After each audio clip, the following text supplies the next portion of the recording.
Hello दोस्तों, कैसे हैं आप सब। स्वागत है आपका हमारे यूट्यूब चैनल में। तो सबसे पहले तो happy Janmashtami to all of you. और जैसा कि आज जन्माष्टमी है तो दिन की शुरुआत सबसे पहले चाय से हो रही है। तो यहाँ मैं चाय बना के और फिर पीने चली गई थी। उसके बाद मैं चली गई थी नहाने, और नहा के आने के बाद मैंने मूंगफली भूजना था मम्मी के लिए और अपने लिए। तो बेसिकली मैं तो व्रत में कुछ खाती नहीं हूँ, बट मैंने मम्मा के लिए थोड़ा सा मूंगफली भून दिया था, क्योंकि मम्मी व्रत थी और मैं व्रत थी और पापा और भाई व्रत नहीं थे। उसके बाद मैंने मूंगफली के साथ ही साथ दही का शरबत भी बना लिया था।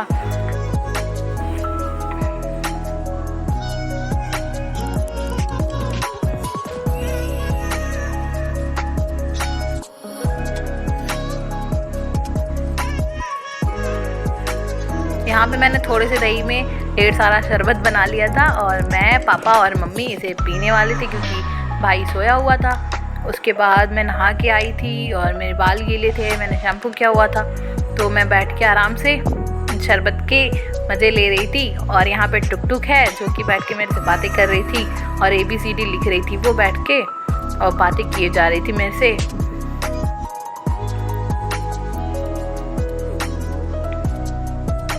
तो कल का पूरा दिन बाहर ही बीता, क्योंकि पूरा दिन नहीं, थोड़ा, क्योंकि ना मुझे शॉपिंग करनी थी और बहुत सारा सामान ख़रीदना था पूजा के लिए, और भगवान जी के लिए कपड़े भी लेने थे। उसके बाद से फल वगैरह और मिठाइयाँ सब कुछ लेने थे, फूल वगैरह। उसके बाद से शाम हो गई थी और दूध भी आ गया था, तो मैंने दूध ले लिया। और थोड़ा सा कच्चा दूध मैंने निकाल दिया था क्योंकि रात को पंचामृत बनाना था हमें, इसलिए।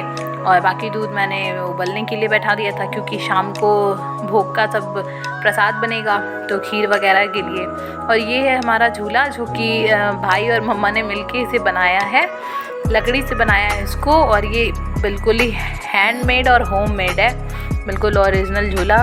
और ये रही टुक टुक।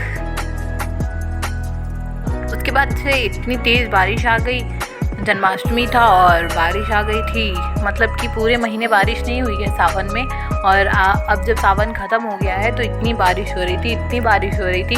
थोड़ी देर में हमारा तो कॉलोनी वगैरह सब भर गया था। और ये रोड पे बच्चे साइकिल चला रहे थे बारिश में, इनको देख के ना बचपन याद आ गया। मेरा भी मन हो रहा था कि मैं अभी जाऊँ और साइकिल चलाऊँ। और बहुत तेज़ बारिश हो रही थी।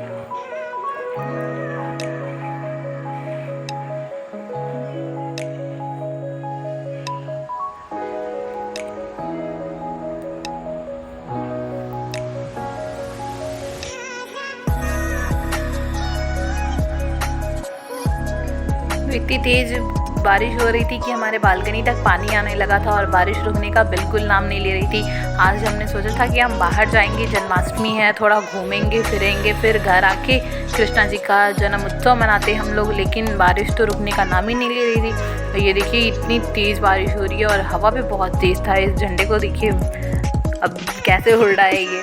और बारिश बहुत ही तेज़ थी, पूरा बालकनी हमारा गीला हो गया था।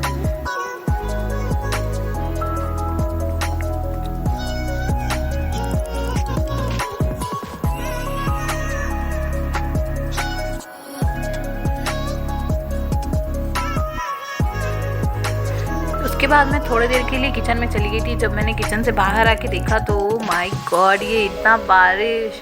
और ये तो मेरे को कुछ समझ में नहीं आ रहा था कि अब हम लोग निकलेंगे कैसे। मतलब सामने वाले घरों में तक पानी चला गया था। आप देख सकते हो कितना पानी भर गया। हमारे लॉन में भी बहुत ज़्यादा पानी हो गया था। फिर हमें याद आया कि छत पे भी पानी ब्लॉक हो जाता है, तो हम छत पे गए। और यहाँ मम्मा को देखिए कैसे पानी में खेल रही है। और पूरे छत पे पानी भर गया था, और मतलब कि कोई निकलने का रास्ता नहीं था क्योंकि बाहर की नालियाँ भी पूरी ब्लॉक हो चुकी थी। और ये सारा पानी ऐसे ही हमारे छत पे लग जाता है जब भी बारिश होती है तब। और मम्मी और पापा भी थे, पापा तो ऊपर वाले छत पे चले गए थे। यहाँ पे ये ब्लॉकिंग किया हुआ है ईंटे से, तो उधर पानी नहीं जाता है, लेकिन फिर भी पानी बहुत ज़्यादा हो गया था। ये देखिए मैं अभी बारिश में ऐसे भीग भीग के ब्लॉग बना रहे थे इसमें। और ये हमारा रोड पूरी तरह भर चुका है और घर भी भर गया है। उसके बाद शाम हो गया था, तो तो मम्मी यहाँ पे पूजा के बर्तन धो रही थी, छोटे छोटे जो भगवान जी को चढ़ाने थे वो सारे बर्तन, और किचन हमने बहुत अच्छे से धो के साफ़ कर लिया था। और उसके बाद मैं भोग बनाने की तैयारी करने लगी थी। तो सबसे पहले मैंने खीर बनाने का सोचा, तो मैं चावल निकाल के और फिर उस खीर बनाने के लिए बैठा देने वाली।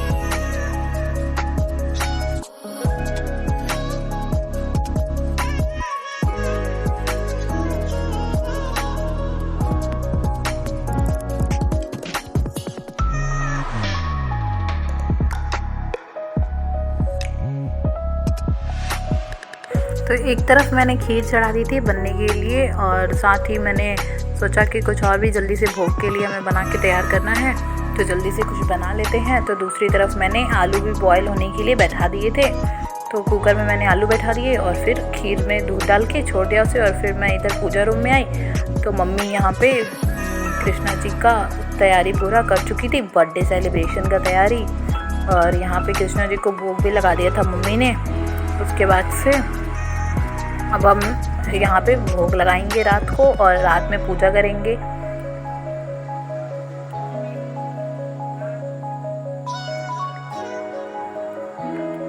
पिछले 2-3 साल से ना हम ऐसे ही पूजा करते आ रहे हैं। और इसके पहले ना हम बहुत अच्छे से बड़े बड़े जो डेकोरेशंस वगैरह होते थे, खिलौने रखे जाते थे, रेत से डिज़ाइन बनाए जाते थे, पहाड़ बनाए जाते थे, वो सब बनाते थे हम। बाहर जो बरामदा है उसमें हम सारे डेकोरेशन करते थे, और बहुत सारे लोग आते थे देखने। खूब ज़्यादा प्रसाद बनाते थे हम लोग। हाँ, और फिर उसके बाद से कुछ टाइम से हम इसी तरह पूजा कर रहे हैं, सिर्फ अपने ही घर में कर लेते हैं हम लोग। और घर में ही अच्छे से तैयारी करके छोटा मोटा सा सजा के और कृष्णा जी का बर्थडे सेलिब्रेट कर लेते हैं। तो ये फाइनल लुक है। ऐसे डेकोरेशन किया था हमने, और ये सारे एफर्ट्स मम्मी के हैं।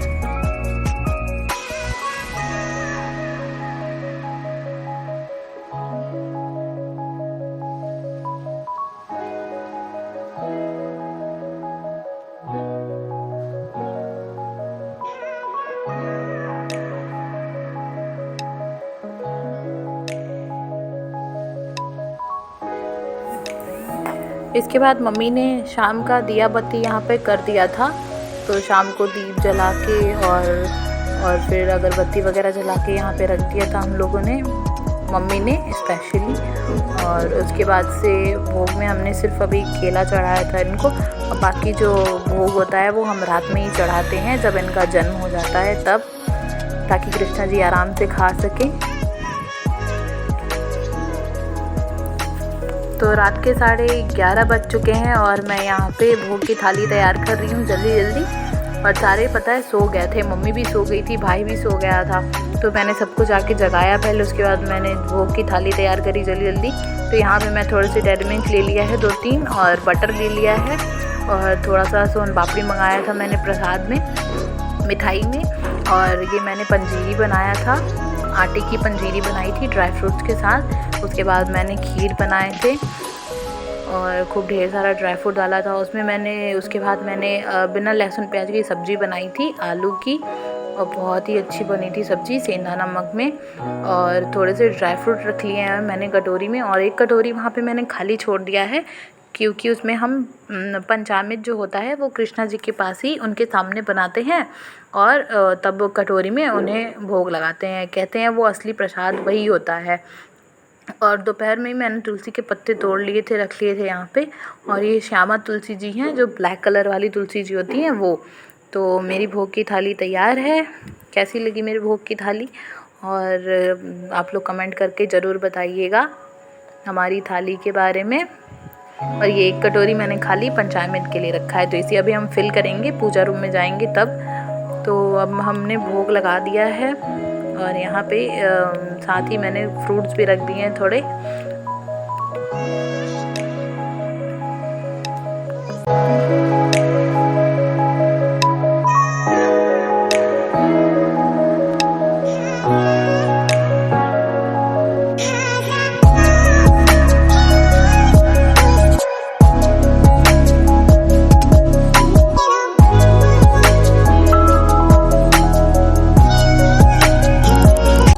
तो 12 बजने में कुछ ही देर बाकी थे, 15 से 10 मिनट बाकी थे, तब तक मैंने पंचामृत बनाने का सोचा जल्दी जल्दी। तो पंचामृत बनाने के लिए वैसे तो जो पीतल के कृष्ण जी होते हैं उनको स्नान करके पंचामृत बनाते हैं, लेकिन हम चीनी मिट्टी की मूर्ति रखते हैं तो हम अक्सर ऐसे ही बनाते हैं, उनके सामने ही बनाते हैं पंचामृत। तो केले को यहाँ मैश करके और उसमें कच्चा दूध डाल दिया मैंने, और फिर 1 कटोरी के करीब मैंने दही निकाल के रखा था तो दही डाल दिया। और उसके बाद से यहाँ गुड़ का पानी रखा था मैंने, थोड़ा सा गुड़ को पानी में डाल के और फिर वो डाल दिया, और इसी में हनी भी था और थोड़ा सा घी डाल दिया। और घी डालने के बाद ढेर सारा ड्राई फ्रूट और तुलसी जी के पत्ते को भी डाल दिए थे, और यहाँ पे मखाने डाल दिए थोड़े से, और इन सभी को मिला दिया फिर, और ये बहुत अच्छा कलर हो गया था। और उसके बाद से पंचामृत निकाला मैंने कटोरी में और कृष्णा जी को भोग लगा दिया था। तो मैंने कटोरी में ऐसे निकाल लिया, और उसके बाद से इसमें तुलसी पत्ता डाल दिया था मैंने, और उसके बाद हम कृष्णा जी को भोग लगा दिया। तो इनकी भोग की थाली कंप्लीट हो गई है। इसके बाद 12 बज गए थे फाइनली, और हम लोगों ने पूजा कर लिया। तो आप सभी को कृष्ण जन्माष्टमी की हार्दिक शुभकामनाएं।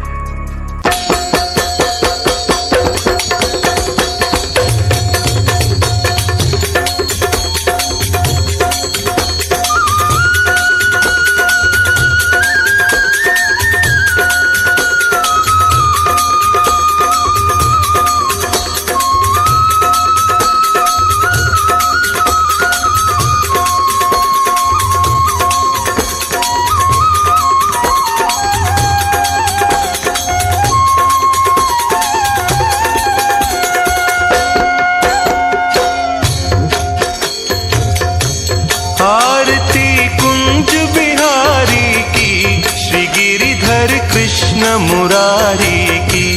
आरती कुंज बिहारी की, श्री गिरिधर कृष्ण मुरारी की। आरती कुंज बिहारी की। तो आरती के बाद हमारे यहाँ इस तरह से थाली या फिर कटोरी को तेज तेज से बजाया जाता है, जिससे कि सबको बताया जाता है कि कृष्णा जी का जन्म हो गया है। जैसे कि बच्चे होते हैं तो शोर वोर किया जाता है, वैसा ही कुछ। तो हमारे यहाँ हर साल ऐसे ही मनाते हैं। उसके बाद से और 12 बज चुके थे। उसके बाद से हमने कृष्णा जी को सबसे पहले पंचामृत का भोग लगाया, उसके बाद से थोड़े मखाने खिलाए और सारे प्रसाद में उसे लगा दिया था। और उसके बाद से